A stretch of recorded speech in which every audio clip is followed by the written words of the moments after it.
Okay, welcome everybody. Thank you for coming. I'm Colton. So 1 year ago, I came to ETHDenver with an art project that I called the Infinite Garden.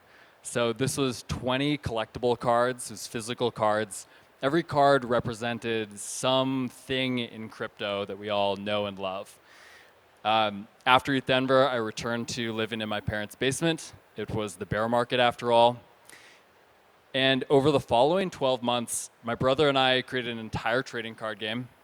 We sold out at DevConnect in Istanbul, and we're now partnering with the University of Ethereum to create a digital version of the game.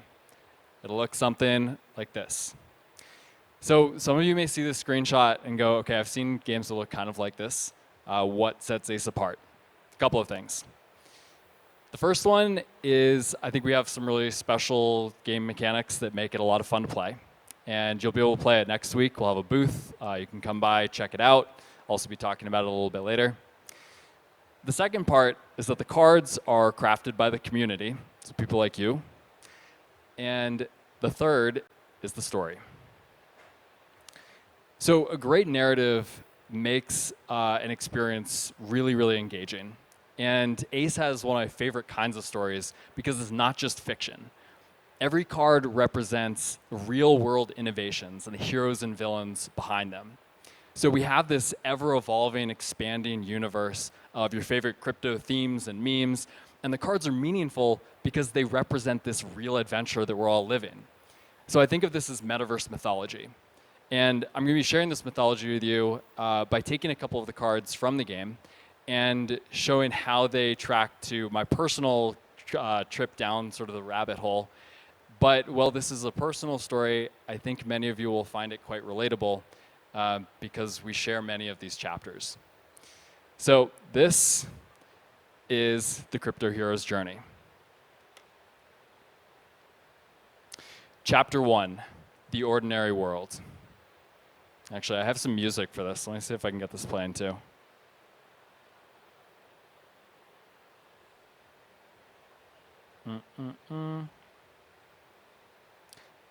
Yeah, we're not going to worry about that.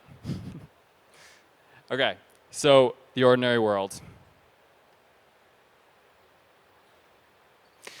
Anon had the dream position as a character artist on the Spider-Man video games.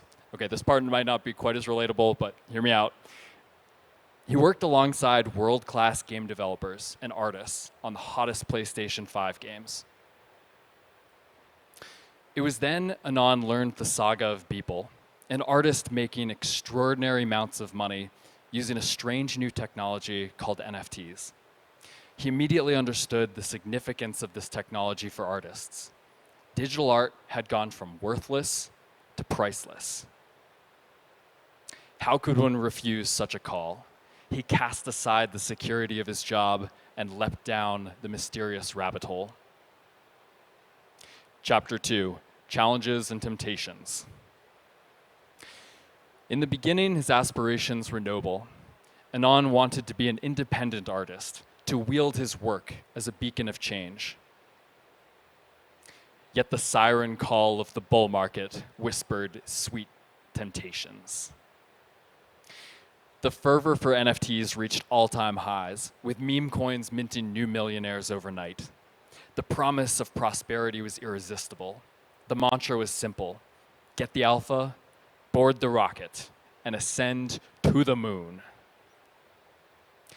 Ensnared by visions of laser ray to 100K, he dreamt of his inevitable Lamborghini, for he was no mere mortal. He was a Giga Chad, armored in conviction, wielding the simple strategy of buy low and sell high. In the mirror of his mind, he was an invincible crypto bro. Yet beneath this facade, he was but a greedy little coin collector, clutching feverishly at every coin within his grasp. He dabbled in DeFi, chasing the elusive next airdrop, amassing a horde of altcoins, each promising to be the bane of Ethereum. He tried trading, but his ventures were fraught with peril and disappointment. He turned his hand to yield farming, only to find his efforts barren. He wanted to rage quit, Where were the fabled riches? Where was his golden ticket? When Lambo? In the crucible of his trials, he had to change strategies. He stashed away his coins and prepared himself for the next chapter of his journey. He had learned that in the crypto realm, it's best to choose participation over speculation. Chapter 3, Allies and Enemies. With Bankless as his guide and an orange metafox by his side, he traveled west into new lands. His first adventure took him to the grand do-your-own-research library. There he learned to not trust everything he heard, and instead seek truth from legitimate parties. Wandering the hallowed library halls, he learned of Satoshi's spirit, why Bitcoin was created, and the ethos behind crypto and the cypherpunks. He learned of the fiat fountain, the mystical source of sky-high inflation. Around yet another corner, the ancient game of the prisoner's dilemma unfolded before him. He witnessed the ruthless vampire tax, where emerging platforms drained liquidity from established ones. He uncovered account abstraction, a breakthrough that made crypto more accessible to everyday users. He delved into the world of zero-knowledge proofs that enhanced privacy and security for transactions. He explored Layer 2 ecosystems and the MEV bots that exploit the ordering of transactions. He learned about the threat of Sybil attacks, where a single entity creates multiple fake identities to subvert a network. He learned about the DAO Reaper, an evil monster that had crushed the DAO, and the Lazarus Group, a guild of hackers that stole millions from unsuspecting souls. Understanding these monsters allowed him to successfully dodge rug pulls and the Discord DM demons. The infinite garden of Ethereum was as dangerous as it was promising, and he was a mere anon, wandering the land, seeking to level up his skills. His journey beckoned him onward towards the quadratic lands. Chapter 4, The Innermost Cave. When he arrived in the quadratic lands, he met a warlock they called Owaki. Owaki offered a choice. Take the green pill and see the bright future they could build, or take the gray pill and return to the degenerate zero-sum games Anon had been playing. Anon took the green pill. The regen vision flashed before his eyes.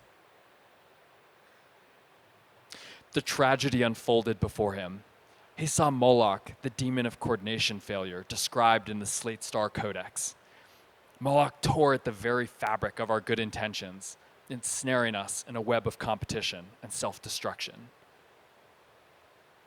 Another flash, an alternative reality appeared. Win-wins enabled by Web3. They had the decentralized technology to coordinate humanity and maybe just slay Moloch. His next mission was clear. He joined a guild working on NFT fundraisers. They launched an NFT campaign that raised $500,000 for Gitcoin grants. They were directly funding public goods like open source software and Web3 education. As his journey continued, he met more regens, worked alongside characters, and uncovered Ether's Phoenix and its paradigm-shifting retroactive public goods funding abilities. The summer was hot. Everything was up and to the right. They should have known the winter was coming. Chapter 5, The Ordeal. A manifestation of Moloch had been gaining power. With his legion of zealous followers, it seemed the Luna Empire was unstoppable. Yet overnight, the fragile edifice shattered in spectacular fashion. The token's downfall erased fortunes in the blink of an eye. The devastation rippled far beyond, unleashing a contagion that ravaged the crypto lands. Countless souls were swept away in the merciless tide of liquidations. Just as the remnants of the storm seemed to settle, a final extraordinary blow-up sunk untold fortunes into the abyss. Chapter 6, The Road Back. As the dust settled, lawmakers cast their gaze upon the fractured crypto realm.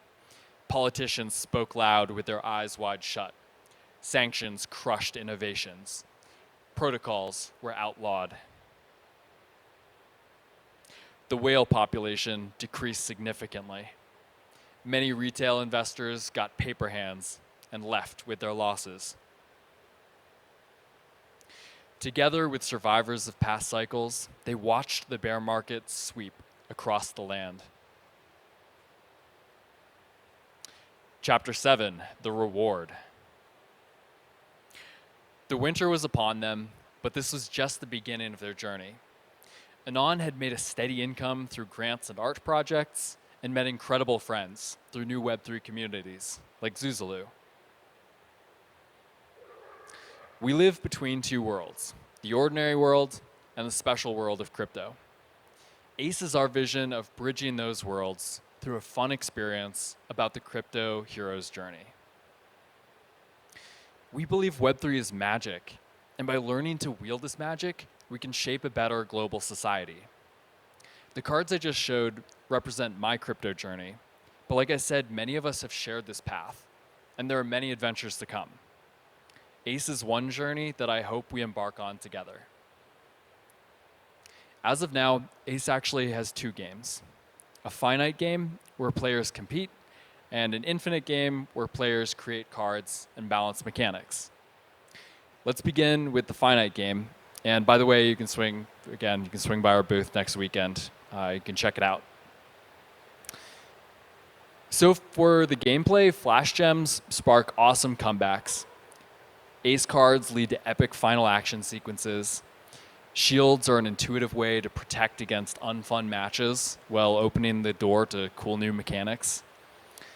And we keep the basic rules simple so you can just jump right in. But don't let that fool you, because there are a whole world of sneaky mechanics and strategies that you can master. So whether you're planning your next big move or pulling off an epic comeback, Ace is all about those unforgettable moments that'll have you wanting to play again. All right, so we've got a really fun competitive game. Now let's switch gears, talk about the infinite game. The way games are made is changing. Two people made Ace. And with new game design tools and this extraordinary wave of AI, we don't have to build a large team to make a digital version. That means we can do things differently. Unlike those big traditional franchises that keep rehashing the same stories and games, Ace breaks free of top-down narratives with designs and mechanics dreamed up by you. It's like we're all sitting around a giant table, throwing in our best ideas for new cards, tweaking the rules, and evolving the game to be more dynamic and exciting than ever. Some of the most popular cards in the Alpha Edition were crafted by the community, and this is just the beginning.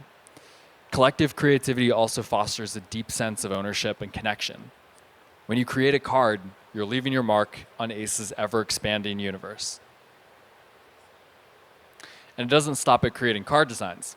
One thing I'm really excited about is that by using generative AI, anyone can easily craft skins for their favorite cards. Skins can make designs more personal, they can take the story of a card in a new direction, or just create a flavorful way to celebrate an upcoming holiday. You can also create new playing fields that capture the vibrant diversity of the crypto landscape.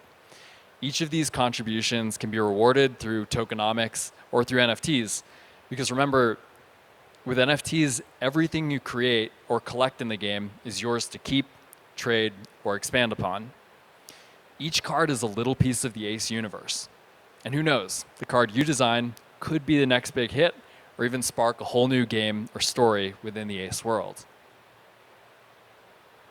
So we've talked about narratives and art, and when it comes to balancing, many games crumble when their centralized teams make unilateral decisions that don't align with their community's desires. Ace takes a different approach. Found a card that's too OP, or maybe you've got an idea for a card that could shake things up? Jump in. Let's make sure every change is embraced and celebrated by those who play Ace the most.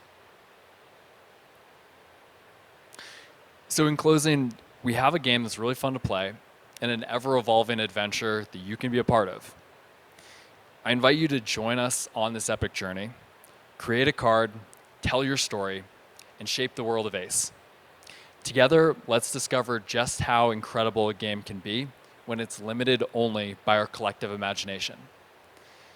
Now, I've got one more piece to share with you, which is that until now, we've been making these community cards by just holding small events. We'll do little creativity exercises. People will vote on different cards that they like. But I have been like the sole bottleneck for this. And in the spirit of building, we've just launched the very first version of the web app. So you can now just start creating cards. So this is very early, first version. You can only create creatures right now. It's only one color. But huge shout out to JMill for making this. It is an amazing, amazing piece that he put together. It's all powered by Eden. And you can scan this QR code to join the Discord. And in there, you'll have a link to go straight to the card creator. Again, the most fun part of this project for me has been just working with other people to come up with these cards that represent this shared journey. And I would love to see the cards you come up with. You can just share them back in the Discord. And I hope you have a really good time with it. We've been having a lot of fun with it already. So I can try to take questions. The HVAC is quite loud, so you'll have to really shout. Does anybody have any questions? Any hands? So I'm just going to be parked over here for a little while, and if people want to chat, I'll have some cards with me too, so you can check those out. Thank you so much.